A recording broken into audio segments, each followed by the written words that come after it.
Have you heard of a heart that touched the world without ever needing to rule it?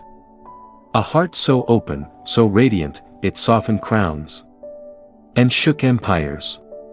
She didn't just wear a tiara, she redefined what it meant to be royal. She wasn't born to be queen. She was born to be something far more dangerous, loved. From childhood sorrow to the golden cage of the monarchy. From global adoration to a tunnel in Paris that silenced her too soon. This is not just the story of a princess. This is the story of Princess Diana. The woman the world adored, and the one the palace never truly understood. She was born into privilege, but not peace. On July 1, 1961, at Park House on the Queen's Sandringham estate, Diana Frances Spencer entered the world. Her father, John Spencer, Viscount Althorp, came from noble blood. Her mother, Frances Roche, from aristocracy too. Diana was the youngest of 4 children, with 2 older sisters, Sarah and Jane, and a younger brother, Charles Spencer. Yet for all their wealth, the Spencers were a house divided. Diana's parents fought often, their arguments echoing through grand halls. At just 6, Diana watched her mother leave, the family shattered by divorce. That wound stayed with her. She craved affection, but found herself lost between homes and loyalties. She was shy at school, quiet, warm, and full of feeling. While other children showed off, Diana noticed who was alone. Her teachers saw it too, not a scholar, but a heart too open for the world she lived in. She played in the gardens of royalty, never knowing fate was watching. Because this child, overlooked by power, was quietly becoming the woman who would move the world. She wasn't born to shine, but she did. In the 1970s, Diana grew from a quiet child into a graceful, observant teenager. After attending Riddlesworth Hall and West Heath Girls' School, she was remembered not for brilliance in books, but for her warmth. She struggled with academics but thrived in empathy. Teachers called her cheerful and loving, though painfully shy. At 16, she met Prince Charles for the first time, not as a suitor, but as the man dating her older sister, Sarah.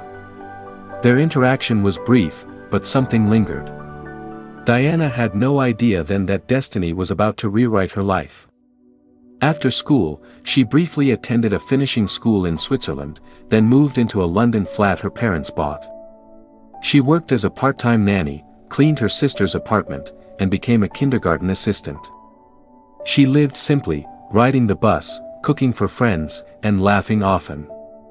She was relatable. Grounded. Real.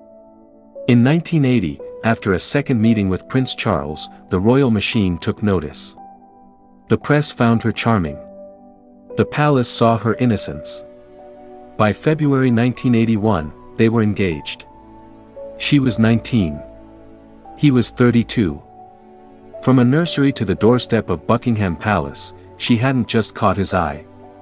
She'd caught the hopes of an entire kingdom. But behind her gentle smile, no one asked if she was ready. On July 29, 1981, the world stood still. Over 750 million people watched as Diana walked down the aisle of St. Paul's Cathedral in a gown of ivory silk and 10,000 pearls. She was just 20, radiant, nervous, and unaware of the storm ahead. They called it the wedding of the century. But even then, cracks had formed beneath the crown. Behind palace walls, Diana felt trapped. Charles was emotionally distant, still deeply connected to Camilla Parker Bowles.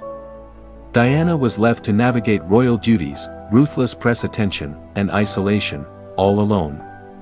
She suffered in silence, developing bulimia, a condition she would battle for years. Her cries for help were often met with royal indifference. Still, she smiled. Still, she waved. And when she gave birth to Prince William in 1982, her life found purpose again. Diana poured herself into motherhood, determined to give her sons love she never truly felt as a child. In 1984, Prince Harry was born. But instead of bringing them closer, it deepened the rift. Behind the polished royal image was a young woman breaking slowly. Her every move was watched, her pain dismissed, her voice silenced. But even in suffering, something powerful began to form inside her. The world saw a princess. But she was quietly becoming a force the monarchy couldn't contain. By the mid-1980s, the fairy tale was fading fast.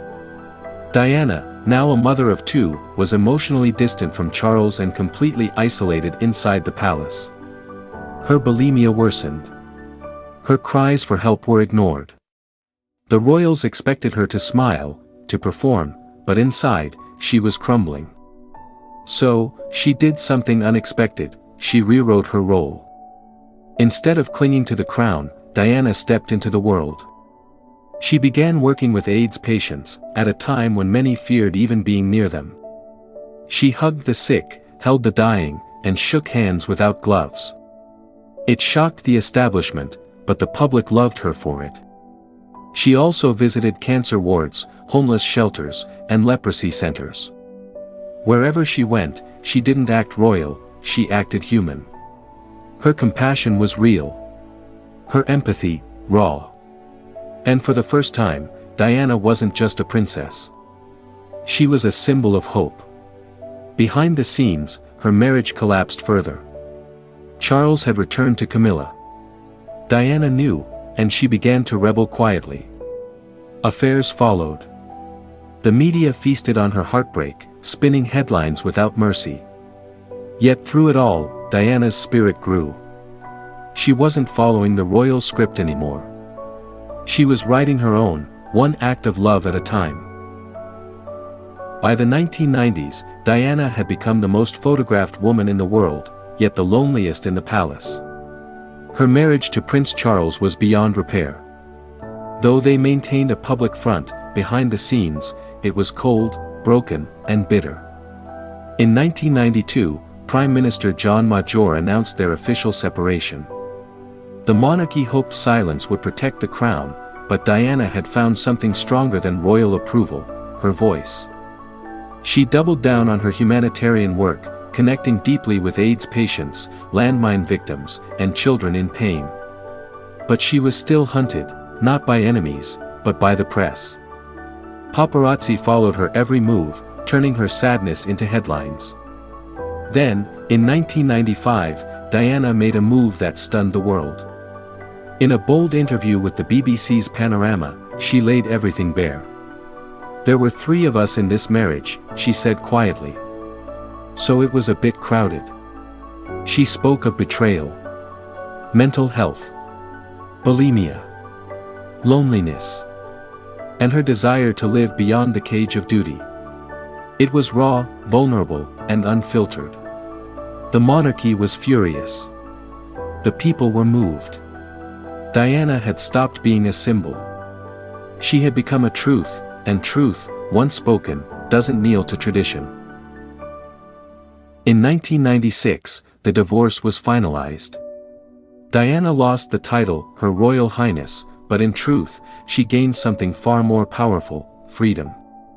No longer bound by royal protocols, Diana became a global humanitarian in her own right. She championed causes others avoided, from AIDS awareness to landmine eradication. In Angola, she walked through active minefields to bring attention to the forgotten victims of war. The images went around the world, not of a princess, but of a fearless woman leading from the front. Yet freedom came with a cost. She was more famous than ever, and the paparazzi obsession only intensified. Her every movement was tracked, every word twisted. Still, she tried to build a life of her own, one rooted in compassion, peace, and love.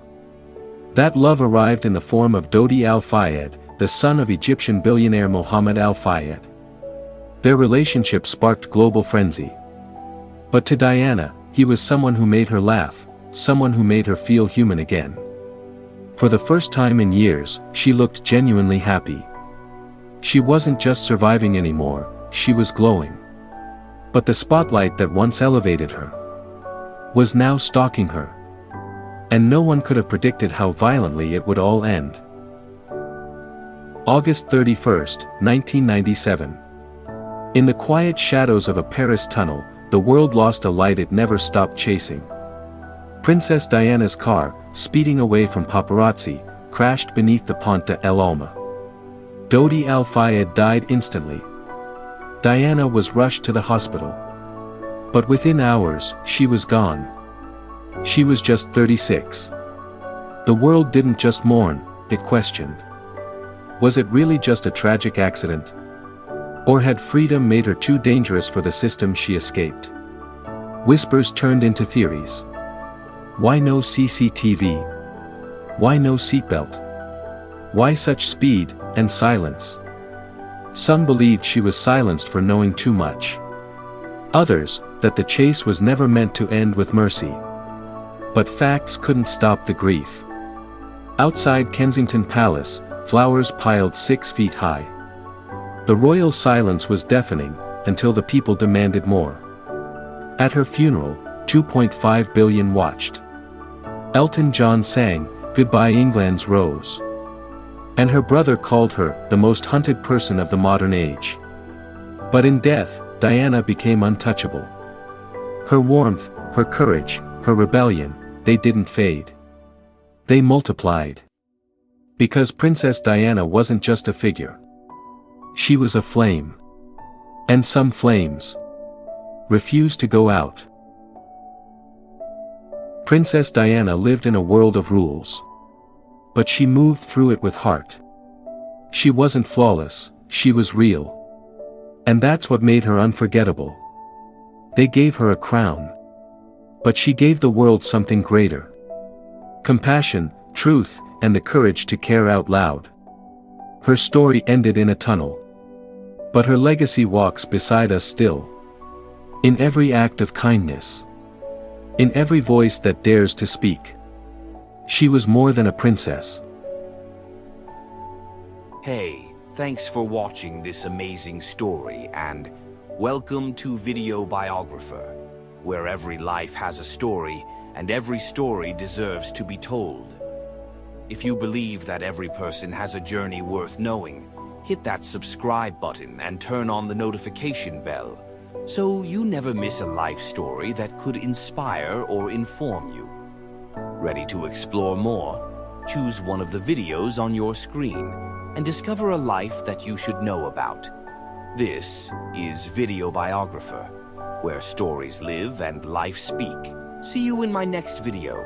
If there's a life story you'd like me to cover, drop your suggestion in the comments. Until then, stay blessed and take care.